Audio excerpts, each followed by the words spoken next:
아멘. 요한계시록 강해를 혹 오늘 또 중간에 들어오신 분들은 중간부터 보니까 도대체 이게 무슨 말인지 분명히 내가 아는 한글이긴 한데 무슨 내용인지 모르겠다 하는 분들이 있을 겁니다. 당연합니다. 이 앞에 내용을 연결하면 조금 이해가 될 텐데요. 앞에 어떤 내용이 있었느냐면 두 증인에게 권세를 주어서 굵은 베옷을 입고 1260일을 예언하라 하는 내용이 핵심으로 있었습니다. 기억을 한번 더듬어 보면 두 증인은 바로 교회를 상징하는 것입니다. 교회는 증인의 사명을 가지고 있고 그리고 증인은 반드시 둘 이상이 되어야 되기 때문에 두 증인은 교회를 상징하는 것이었고요. 굵은 베옷을 입는다고 하는 것은 그만큼 슬픔과 애곡의 내용을, 즉 심판과 멸망을 선언해야 되니까 참 비통하고 슬픈 마음으로 베옷을 입는다라고 되고요. 1260일은 계속 나오는 건데 한때, 두때, 반때 또는 3년 반과 동일한 바로 예수님이 초림부터 재림까지 교회 시대의 기간을 상징하는 숫자다. 그렇게 얘기를 했습니다. 그들이 권능을 가지고 예언을 하다가 어떤 일이 있었느냐면 여러 재앙으로 이렇게 땅을 치리하고 성공적으로 끝나는 것 같이 6절까지 마쳤어요. 근데 오늘 7절에 대반전이 일어나는 것입니다. 그들이 그 증언을 마칠 때, 즉 하나님 나라의 비밀이고 예수 그리스도의 복음이죠. 이 비밀을 다 증언을 마칠 때 무저갱으로부터 올라오는 짐승과 그들 짐승이 있었다. 이렇게 얘기를 합니다. 여러분, 무저갱이라고 하는 이 한자어는 그냥 그 뜻대로 이 바닥이 없는 긴 갱도, 무저갱, 바닥이 없다. 그런 뜻이겠죠? 이 낮고 낮은 그 바닥이 없이 그냥 긴 땅속의 어떤 갱도와 같은 곳이라는 단어 뜻처럼 어느 어둡고 컴컴한 곳에 있었던 그러한 짐승, 바로 사탄을 상징하게 됩니다. 이 사탄이 올라와서 그들과 더불어 전쟁을 일으켜, 즉 교회와 전쟁이 일어난다라는 거예요. 이것과 연관된 말씀이 요한계시록 20장 7절 8절에 있는데 여기 보면 이렇게 돼 있죠. 천년이 참에 사탄이 그 옥에서 놓여 나와서, 이 천년이라고 하는 이 교회 시대를 상징하는 똑같이 그 천년에 이 마지막 때 사탄이 옥에 나와서 더 강력하게 교회를 박해하는 것을 의미합니다. 땅의 사방 백성 곧 곡과 마곡을 미혹하고, 땅의 사방 백성은 신자일까요? 불신자일까요? 땅과 연관되면 다 불신자입니다. 그러니까 땅의 온통 불신자 세력을 규합하는 거예요. 곧 곡과 마곡을 미혹하고 하는데 여기 마곡이라고 하는 것은 나라고요. 곡은 그 나라의 왕을 얘기합니다. 이 마곡은 지금 러시아 지역에 있는 지방이라고 생각하면 돼요. 그래가지고 어쨌든 그 믿지 않는 모든 불신 세력들을 규합해서 누구와 싸움을 싸워요? 교회를 대적하며 싸움을 싸우는데 그 수가 바다의 모래와 같더라. 그러니까 마지막 때 교회가 세상으로부터 엄청난 박해와 유혹을 받을 것을 지금 예언하고 있는 것입니다. 정말 갈수록 여러분들은 이 유럽 교회와 이 미국 교회가 정말 타락해서 거의 예배당만 남아 있고 거기 있는 성도들은 정말 그레이 처치라고 머리만 흰 어르신들만 한 50명 남아 있는 교회들이 있다라는 얘기쯤은 들어봤을 거예요. 그래서 그 큰 예배당이 오직 관광 수입으로 그냥 유지를 하든지 그것마저도 안 되면 그냥 때로는 큰 뭐 서커스단 공연장으로 팔리기도 하고 큰 술집으로 팔리기도 하고 그랬다고 하는 그런 보도들이 있습니다. 뭐 그건 상징적인 얘기들이고요. 한마디로 교회가 점점 줄고 있습니다. 물론 코로나 영향도 있지만 우리 한국 교회가 3년 동안 대면 예배 신자가 30% 줄었다고 하는 게 비교적 아주 통계를 잘하는 그런 교단 측에서 나온 것입니다. 뭐 옛날에 1000만이었다 860만이었다 지금은 600만 정도 이렇게 성도들을 보고 있으니까 한국 교회도 이 코로나 때문만은 아니고 이 세상 가운데 침체되어가는 교회처럼 지금도 교회가 죽어가고 있는 한 단면을 보여주고 있는 것이죠. 여기 결과가 7절에 어떻게 됩니까? 교회랑 짐승이랑 싸웠는데 교회가 이기더라, 이게 아니고요. 짐승이 그들을 이기고, 여기 그들이 두 증인의 교회 공동체인데 지금 보면 이 사단의 세력이 교회 공동체 두 증인을 이기고 그들을 죽일 터인즉, 즉 교회가 영적으로 죽어가는 그러한 상황을 만드는 거예요. 그래서 8절에 보니까 그들의 시체가 큰 성 길에 있다.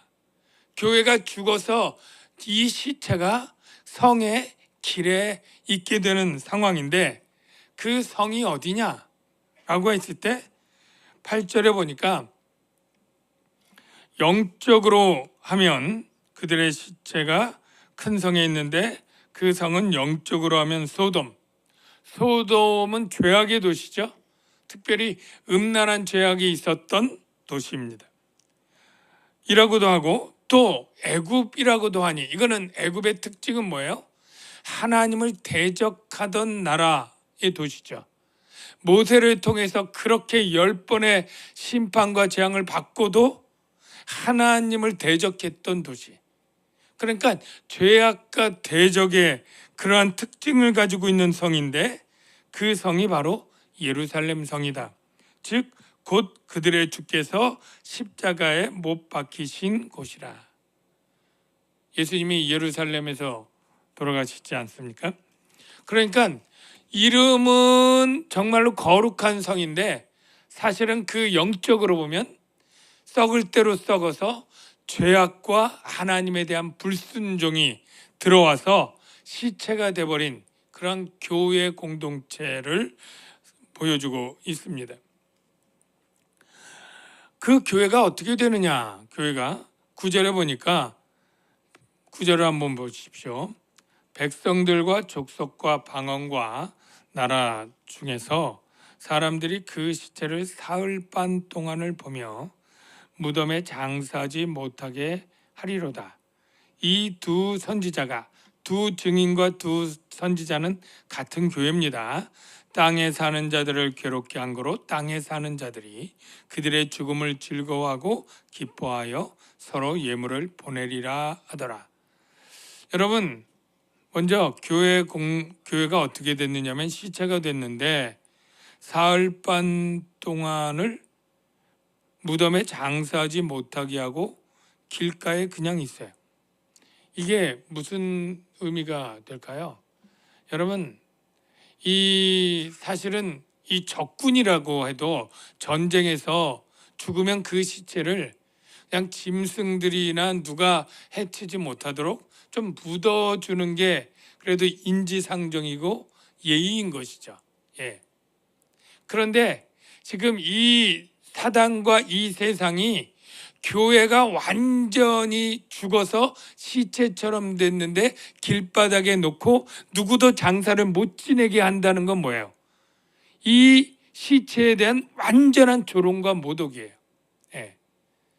묻어주지 않고 그 시체를 보고 서로 선물을 보내고 기뻐한다라고 하는 것은 이 사단이 마지막에 힘없고 무력해진 교회에 대해서 얼마나 조롱하고 비난할 것인지를 상징하고 있는 거예요. 그래서 사실은 보면 굉장히 은혜롭고 훌륭한 교회가 그냥 그 안에 있는 타락하고 더러운 죄악들이 드러나면서 교회가 무너지는 일들이 전 세계 곳곳에 일어나잖아요. 정말로 존경하고 훌륭해서 그렇게 인기 있던 목사님이 그 은밀하게 숨었던 죄악들이 드러나서 그냥 교회에서 쫓겨나고 사라지고 은퇴하고, 이러한 일들을 세상에서는 덮어 하겠습니까? 오히려 파고 드러내고 감추어서 온 세상에 까발려서 너희가 하나님이라고 믿는 그 하나님의 자녀들의 실체가 어떤지 봐라. 그렇게 거룩하고 깨끗하고 정결했다고 자랑했던 너희 교회의 모습이, 교회 지도자의 모습이 얼마나 흉한지를 봐라. 이런 온갖 조롱과 이 비난 가운데 고통할 것을 상징하고 있는 거예요. 그래서 여러분들이 예수님을 다 믿는데, 예수님을 믿기로 한 것은 딱 결단하고 믿음을 길을 시작하는 길은 꽃길이 아닙니다. 꽃길이 아니고 여러분이 가는 길은 예수 그리스도를 뒤따라 가는 가시밭길이요 십자가의 광야길 같은 것이다 라는 것을 우리 그리스도인들이 생각해야 돼요. 그래서 예수님이 제자들에게 이 말씀을 하셨는데 아주 은혜롭고 유명한 말씀이죠. 무리와 제자들을 불러 이르되 누구든지 나를 따라 오리거든 자기를 부인하고 자기 십자가를 지고 나를 따를 것이니라. 여러분, 자기를 부인한다는 게 뭐예요? 세상에 내가 품고 원하고 욕망하던 모든 것들을 부정하는 거잖아요. 그리고 예수님을 따라가는 그 길은 바로 십자가를 지는 길이고 나중에 십자가 지고 그 십자가에 매달려 죽는 길이잖아요. 그러니까 여러분들이 예수 그리스도를 믿어서 행복의 시작이라고 하는 차원과 또 다른 차원을 같이 생각해야 되는데, 우리가 죄와 사망에서 벗어나서 하나님의 그 의와 희락과 평강을 누리는 그러한 삶이 있는 반면에 이 패역한 세대에서 미움을 받고 조롱을 받고 하는 이 축이 다른 두 개의 바퀴를 같이 걸어가는 삶이 우리 그리스도인의 삶의 모습이다라는 것을 우리가 명심해야 될 것입니다.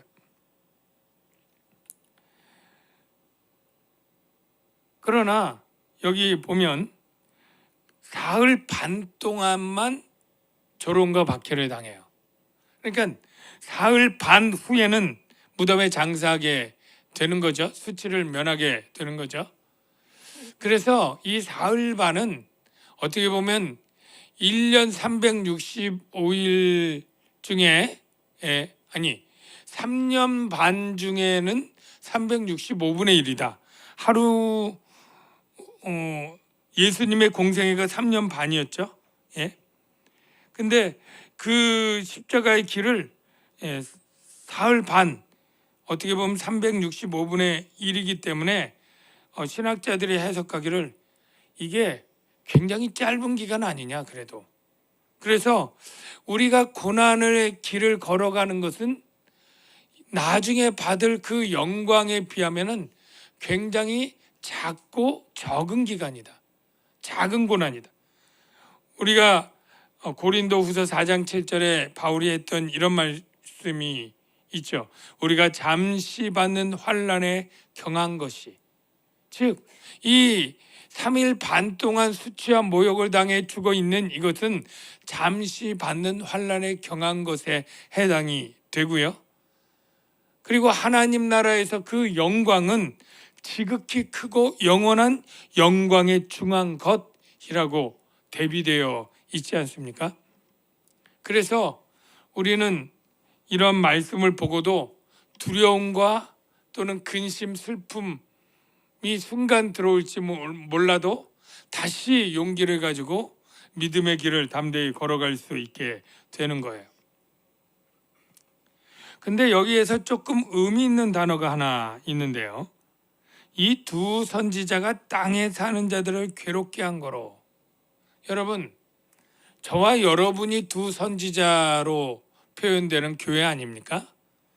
근데 두 선지자가 땅에 사는 자들을 괴롭게 했다. 그래서 땅에 사는 자들이 교회가 죽을 때에 그렇게 서로 즐거워하고 기뻐하고 예물을 보내리라, 이렇게 얘기를 하는데, 한번 물어볼게요. 여러분들은 땅에 사는 사람들을 괴롭게 한 일이 있나요, 없나요? 예. 어느 게 좋은 것 같아요? 괴롭게 해야 되는 것 같아요? 괴롭게 하지 말아야 되는 것 같아요? 네. 우리 그리스도인들은 복음을 전할 때 그들이 듣기 싫은 말이죠. 예수를 믿고 구원을 얻으라고 그렇게 강권할 때마다 그들은 그 마음에 주님을 믿을 마음이 조금도 없기 때문에 굉장히 불편한 거예요. 여러분, 우리가 세상의 빛과 소금인데 그냥 우리에겐 좋은 거예요. 빛도 좋고 소금도 좋아요. 그런데 여러분, 그 밤에 다니고 땅속에 다니는 지렁이에게 밝은 정오의 태양빛은 좋을까요, 나쁠까요? 제가 왕숙천을 밤에 이렇게 자주 다니는데 거기 보면 정말 지렁이가 거의 팔 길이만큼 이렇게 긴 지렁이들이 있어요. 예.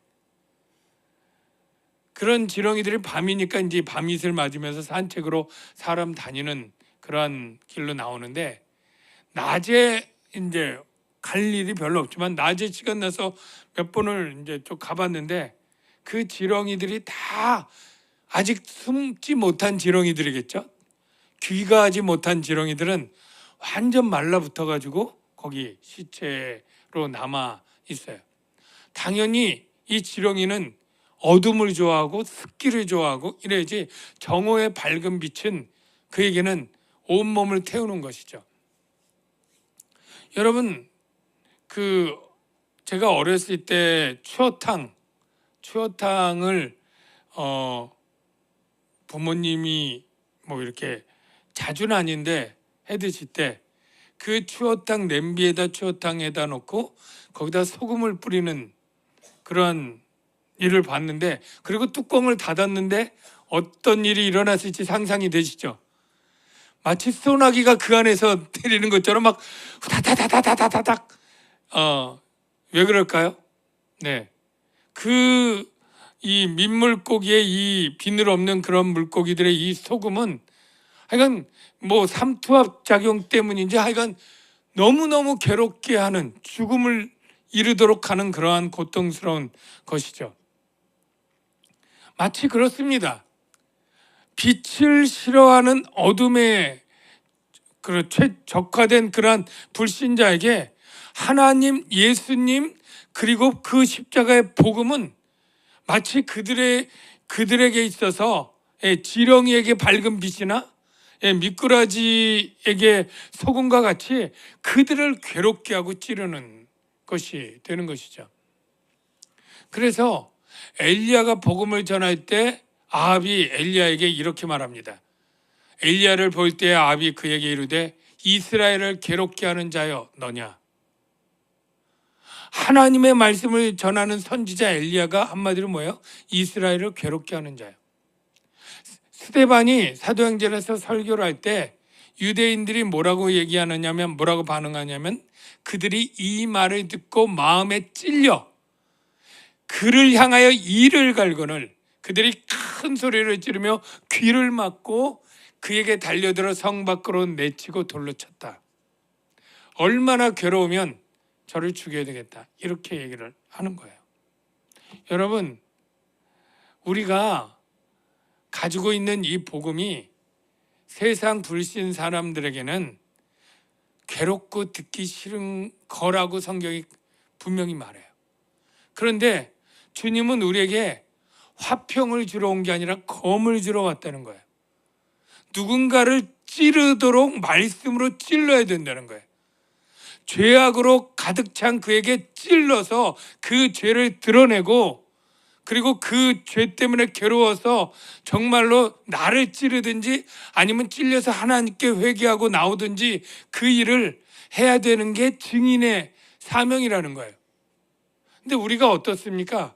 대부분 그런 말 했다가 저가 나에게 기분 나빠하고 관계가 틀어질까 봐 우리가 몸을 사리고 말을 사리잖아요. 예. 마음이 약하신 우리 착하고 순한 그리스도인들이 그럴 수 있죠. 그런데 우리가 순종해야 한다면 어떻게 해야 돼요? 예의 있게 최대한 그가 받아들일 수 있도록 여러 가지로 준비와 그에게 정성을 대한 다음에 반드시 아프지만 찔러야 되는 거죠. 예. 의사가 암 환자가 찌르면 아플까 봐 그 암세포를 찌르지 못하고 있다면 그는 반드시 죽을 수밖에 없는 것이죠. 최대한 안정을 시키고, 그리고 이것을 왜 하는지, 그리고 이게 사랑이라는 걸 설명하고 그 몸에 칼을 찔러 들여내야 되는 것처럼, 바로 우리는 그들이 괴로워한다고 그냥 마음 약해서 그냥 그래 뭐 안 믿고 지옥 가려면 가야지 뭐 이렇게 하고 말 일이 아니잖아요. 우리 그리스도인들은 세상 사람이 볼 때 우리를 괴롭게 하는 자여 너냐 라고 말할 수 있도록 우리는 복음으로 그들을 괴롭게 또는 찌르게 하는 일들을 감당해야 된다라는 것입니다.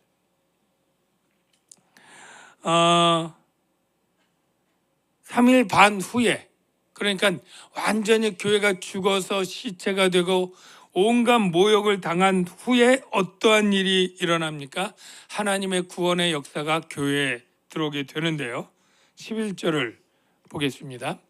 11절을 보니까 3일 반 후에 하나님께로부터 생기가 그들 속에 들어가매, 바로 생명의 살아나는 역사가 일어나는 거죠.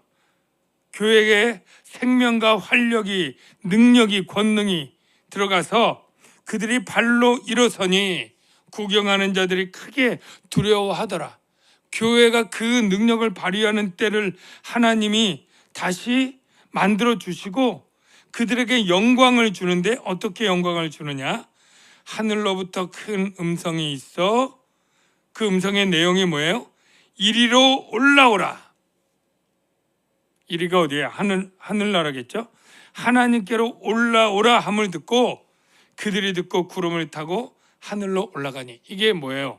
예수님을 따라 십자가의 길을 갔던 교회가 예수님이 구름 타고 하늘에 올라간 것처럼 그 교회도 하나님께서 다시 영광 중에 예수 그리스도의 승귀, 승천의 그러한 영광을 베풀게 된다는 거예요. 바로 주님의 마지막 때 역사의 재림 끝에 하나님께서 교회는 다시 영광을 회복하게 하고, 그리고 교회를 대적했던 자들에게 하나님의 심판이 임하게 되는데, 그 심판이 13절에 있습니다. 그때 큰 지진이 나서 성 10분의 1이 무너지고, 그러니까 완전한 심판은 아니에요. 왜냐하면 10분의 1만 무너졌으니까 아직도 회개의 기회가 있어요. 지진에 죽은 사람이 7천이라. 여기 7천을 꼭 하나님의 심판받은 자 모두라고 생각하면 안 돼요. 왜냐하면 이 요한계시록이나 성경에 보면 7이라고 하는 수는 완전수고 1000이라고 하는 수는 충만한 수예요. 그러니까 하나님이 심판할 자는 그때 빠짐없이 다 심판했다, 그런 뜻이지 꼭 문자적으로 6999 다음에 있는 7000 이 숫자가 아니에요. 왜냐하면 우리 성경에 보면 또 주님께서 그런 말씀도 있잖아요. 내가 범죄하지 아니한 7000명을 내가 무릎 꿇지 않은 7000명을 남겨뒀다. 그리고 엘리야에게 그렇게 얘기를 하잖아요. 예?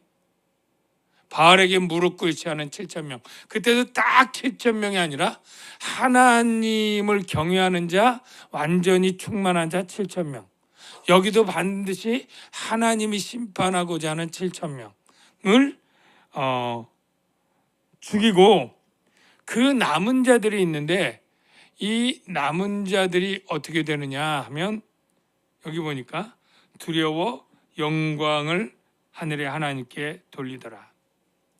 이게 어떤 역사냐 하면 바로 이 하나님의 진노와 심판을 보고 그리고 그때 회개하고 돌이키는 자들이 있는 거예요.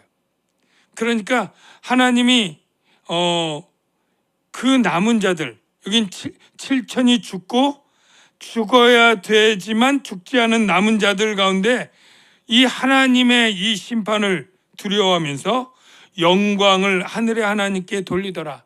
하나님께 영광을 돌리는 이것은 다시 하나님을 경배하고 예배하는 자로 돌아섰다라고 하는 거예요. 앞에 보면 참 정말 악한 사람들은 이러한 하나님의 징계와 심판을 보고 절대 회개치 않더라. 우상 숭배에서 돌이키지 않더라. 이런 모습들이 있는데 유일하게 이 본문의 요 내용은 그래도 이 하나님의 심판에 회개하는 자들이 설 수가 있다라는 것을 보여주고 있어요. 그래서 오늘 본문의 내용은 한마디로 말하면 교회의 신분이 어떤 존재냐라고 할 때 교회는 바로 증인의 사명을 감당하는 자들이고 복음을 전하되 베옷 입고 누군가는 괴로워할 정도로 그렇게 찌르듯 복음을 전하는 그러한 사명을 감당해야 된다라는 것 여러분 아시고요. 그러나 그 사명을 감당하는 길이 비단길 꽃길이 아니라 어쩌면 세상으로부터 많은 조롱과 박해를 받고 교회 치부가 드러나서 부끄러움을 당하는 그러한 일도 겪어야 되는 그러한 힘든 길이지만 그러나 그 길 끝에는 반드시 하나님이 구름 위로 그들을 하나님의 영광 가운데 인도해 준 것처럼 예수 그리스도의 승기의 영광을 준 것처럼 그렇게 영광으로 우리의 역사는 해피엔딩으로 끝난다라는 그것을 가르쳐주고 있습니다. 그러므로 우리가 믿음의 길을 담대히 걸어가야 될 것이고 우리가 감당해야 될 증인의 사명을 우리 교회적으로나 우리 개인적으로나 잘 감당하는 저와 여러분이 되어야 될 줄로 믿습니다. 이 시간에